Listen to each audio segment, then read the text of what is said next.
আমরা প্রায় দীর্ঘ 6 মাস যাবৎ আমাদের ন্যায্য দাবি নিয়ে আমরা আন্দোলন করে যাচ্ছি। গতকাল আমরা আমাদের ন্যায্য দাবি আদায়ের আমরা বারবার প্রশাসন থেকে সরকার থেকে আমরা বিক্রি হওয়ার পর আমরা গতকাল শাহবাগ ব্লকেডের মতো আমরা কর্মসূচিতে ছিলাম। এরপর আমরা রাত 8টা পর্যন্ত আলটিমেটাম দিয়েছিলাম সরকারকে, যেন ওনাদের উপদেষ্টা পরিষদ থেকে আমাদের কাছে যেন একটা সুনির্দিষ্ট রূপরেখা নিয়ে ওনারা যেন আমাদের সঙ্গে উপস্থিত হন, কিন্তু তখনও ওনারা আমাদের কথা রাখেননি, ওদের টনক করেনি। এরপর আমরা লং মার্চ টু ঢাকার ঘোষণা দিয়েছিলাম। আজকে সারা বাংলাদেশ থেকে সমস্ত বিশ্ববিদ্যালয়, ইঞ্জিনিয়ারিং বিশ্ববিদ্যালয়, বিজ্ঞান ও প্রযুক্তি বিশ্ববিদ্যালয়, জেনারেল পাবলিক বিশ্ববিদ্যালয়, প্রাইভেট বিশ্ববিদ্যালয় সহ সাধারণ এইচএসসি কলেজ থেকেও আমাদের এখানে ভাইরা এসে যুক্ত হয়েছেন। আজকে আমাদের এই লং মার্চ টু ঢাকা কর্মসূচিতে আমরা কিছু বিষয় নিয়ে আপনাদের সামনে আলোকপাত করতে চাই। আমাদের দাবিগুলোর মধ্যে প্রথম দাবি ছিল আমরা এই বাংলাদেশ থেকে ইঞ্জিনিয়ারিং সেক্টরে কোটা প্রথার বিরোধ চাই। 24-এর যে জুলাই হয়েছিল কোটা বৈষম্যের বিরুদ্ধে, আজকে ঠিক 1 বছর পরে আমাদের সেই আগস্ট মাসে আবার আমাদের এই কোটা বৈষম্যের বিরুদ্ধে আমাদেরকে লড়তে হচ্ছে। বাংলাদেশের ইঞ্জিনিয়ারিং সেক্টরে 10ম গ্রেড 2য় শ্রেণীর চাকরিতে ডিপ্লোমাধারীদের জন্য 100% কোটা বরাদ্দ রাখা হয়েছে, যেটা কোনোভাবেই এটা ন্যায্যতা বা এটাকে ইনসাফ এটাকে বলা যায় না। বাংলাদেশের ইঞ্জিনিয়ারিং সেক্টরে 1ম শ্রেণীর চাকরিতে ডিপ্লোমাধারীদের জন্য 33% থেকে 100% কোটা বরাদ্দ করা হয়েছে।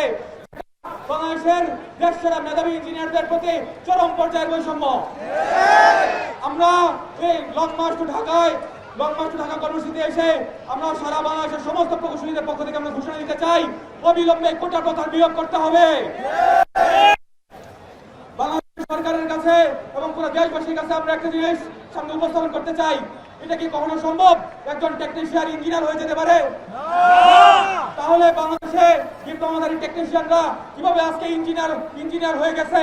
তারা সারা বাংলাদেশের মেধাবী ইঞ্জিনিয়ারদের পদগুলো দখল করে, তারা সন্ত্রাসী কার্যক্রম করে, এমডিকে জিম্মি করে, চেয়ারম্যানকে জিম্মি করে, সাধারণ প্রকৌশলীদের উপর হামলা করে তারা এই টেকনিশিয়ান থেকে তারা ইঞ্জিনিয়ার হয়ে যাচ্ছে। আমরা তীব্র নিন্দা জানাই, আমরা কঠোর প্রতিবাদ জানাচ্ছি। সরকারকে অবিলম্বে এই টেকনিশিয়ানদেরকে ইঞ্জিনিয়ার বানানো থেকে বিরত রাখতে হবে। আমরা পরশুদিন আমাদের মেসকো সহকারী প্রকৌশলী রকনুদ্দিন রকন ভাইয়ের উপর ডিপ্লোমাধারী সন্ত্রাসীরা ওই প্রতিষ্ঠানে কর্মরত 20-25 জন ডিপ্লোমাধারী সন্ত্রাসীরা ভাইকে জবাই করে হত্যার হুমকি দিয়েছে এবং তা ওয়ান ডিউটি ওনার অফিসে। তো আমরা সারা বাংলাদেশের সমস্ত প্রকৌশলীরা তখন ক্ষোভে ফেটে আমরা সরকারের নিকট আবেদন করেছিলাম যে 12 ঘন্টার মধ্যে ওনার যে কালপ্রিটরা আছে ডিপ্লোমাধারী সন্ত্রাসীদেরকে যেন 12 ঘন্টার মধ্যে অ্যারেস্ট করা হয় এবং তাদেরকে যেন চাকরি থেকে স্থায়ীভাবে বহিষ্কার করা হয়। কিন্তু সরকার এখন পর্যন্ত ওদেরকে না অ্যারেস্ট করেছে, না তাদেরকে বহিষ্কার করেছে। এর থেকে আরো 2টা বিষয় তাদেরকে অ্যারেস্ট করে বহিষ্কার তো করেনি, বরং সরকার আমাদের সাথে তামাশা করেছে।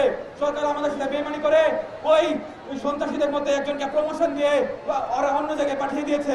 ডিজাইন, এলিগেন্স, বিউটি, সেরা পণ্য সবার জন্য জেভিকো। এরকম আমরা কখনোই হতে দিব না। আমাদের ভাইয়ের আমরা ন্যায্য বিচার চাই। আমাদের ওই সন্ত্রাসীদেরকে আমরা ন্যায্য বিচার চাই। সন্ত্রাসীদের বিরুদ্ধে আমরা কঠোর শাস্তি চাই। ওই সন্ত্রাসীদেরকে অ্যারেস্ট করতে হবে এবং অবিলম্বে তাদেরকে স্থায়ী বহিষ্কার করতে হবে। আমরা আরো শুনতে পেরেছি যে রুকন ভাইকে জবাই করে হত্যার হুমকি দিয়েছে, এখন নাকি ওনার নামে প্রশাসনে 2টা মিথ্যা মামলা করা হয়েছে। আমরা কঠোরভাবে নিন্দা জানাচ্ছি এবং যদি রোকন ভাইয়ের বিরুদ্ধে মিথ্যা মামলা যদি এখনই উঠানো না হয়, তাহলে আমরা কঠোর থেকে কঠোর কর্মসূচিকে ধাবিত হব। আমরা আপনাদের মাধ্যমে বাংলাদেশের সাধারণ দেশবাসীর কাছে আমরা কিছু বার্তা পৌঁছে দিতে চাই। এই দাবি শুধু আমাদের নয়, এই দাবি শুধু বাংলাদেশের প্রকৌশলীদের নয়, এই দাবি বাংলাদেশের পুরো মানুষের জন্য, দেশের জন্য, জনগণের জন্য। যে দেশের মানুষের ট্যাক্সের টাকায় আজকে আমরা বড় হয়েছি, আমরা পড়াশোনা করেছি, ওই দেশের উন্নতির জন্য আমরা নিজেদেরকে কাজে লাগাতে চাই। আমরা চাই না যে আমরা দেশের সরকার, দেশের মানুষ আমাদের পিছনে যে অর্থ ব্যয় করেছে, ওনাদের ট্যাক্সের টাকায় আমরা বড় হয়েছি, আমরা এই মেধা দিয়ে বাংলাদেশের সরকারি চাকরিতে আমরা মেধাকে কাজে লাগাতে না পেরে আমরা বিদেশে চলে যেতে আমরা চাই না। আমরা চাই এই দেশের মেধাবী সন্তানরা এই দেশেই থাকুক, এই দেশের উন্নয়নে যেন অবদান রাখতে পারে, এটাই আমরা চাই। তো দেশবাসীর কাছে আমরা আবেদন করব, আপনারা আমাদের সাথে দাঁড়ান, আপনারা আমাদের প্রতি সমর্থন জানান। আর বাংলাদেশের মানুষের প্রতি আমরা এই জিনিসটা শুধু জানিয়ে দিতে চাই, আজকে আমাদের প্রতি যে অন্যায় হচ্ছে, এই অন্যায় আমরা মেনে নিব না। এই অন্যায় মেনে বেঁচে থাকার চেয়ে আমাদের জন্য মৃত্যুই ভালো। এখন আমরা সরকারের নিকট 1টা পর্যন্ত, এখন বাজে 12:30, আমরা দুপুর 1টা পর্যন্ত সরকার আলটিমেটাম দিয়ে দিচ্ছি।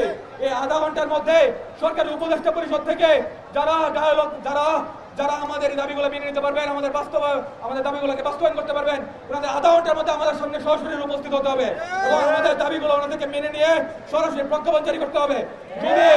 যদি আধা ঘন্টার মধ্যে, 1টার মধ্যে যদি ওনারা যদি আমাদের সামনে যদি উপস্থিত না হন, তাহলে আমরা কঠোর থেকে কঠোর কর্মসূচির কাছে যাবো।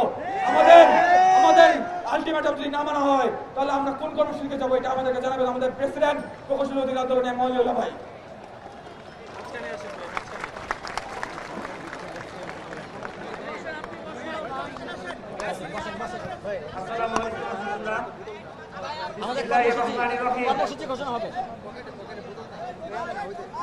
প্রিয় দেশবাসী,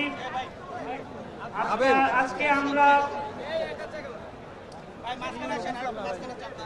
এমন এক ঘটনার সাক্ষী হতে চলেছি যেটা শুধুমাত্র প্রকৌশল অঙ্গনের জন্য লজ্জাজনক নয়, বরং সারা দেশবাসীর জন্য লজ্জাজনক। আমরা গত 2 দিন ধরে স্পষ্ট 2টা সহজ দাবি নিয়ে কিন্তু শাহবাগে এসে জড়ো হয়েছি।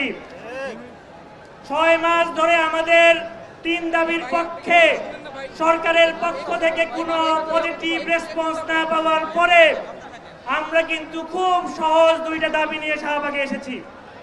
নাম্বার 1 ছিল গত পরশুদিন রোকন ভাইকে দায়িত্বরত অবস্থায় যে জীবন নাশের হুমকি দেওয়া হয়েছে, সেসব সন্ত্রাসীদের বিরুদ্ধে আইনানুগ ব্যবস্থা নিতে হবে।